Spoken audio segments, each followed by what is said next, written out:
ભરૂચમાં red alert વચ્ચે રેવાના આગળ વધતા નીર પણ અતિવૃષ્ટિના માર વચ્ચે ફરી પૂરનું સંકટ ઊભું કરે તેવી આલબેલ પુકારી રહ્યા છે।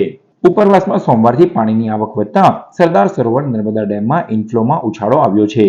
મંગળવારે સરદાર સરોવર નર્મદા ડેમમાં પાણીની આવક વધીને 2,33,796 ક્યુસેક થઈ રહી છે, જેની સામે રિવર બેડ પાવર હાઉસ અને ડેમના 10 દરવાજામાંથી નર્મદા નદીમાં 2.45 લાખ ક્યુસેક પાણી ઠલવાઈ રહ્યું છે, જ્યારે કેનલમાં 17,000 ક્યુસેક પાણી વહી રહ્યું છે। બપોરે 3 કલાકે ભરૂચના ગોલ્ડન બ્રિજ ખાતે નર્મદા નદીની સપાટી વધીને 18.70 ફૂટે સ્પર્શી ગઈ છે।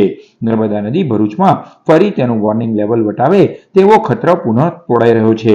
જોકે તમામ મદાર ઉપરવાસમાં વરસાદનું જોમ અને પાણીની આવક ઉપર રહેલું છે।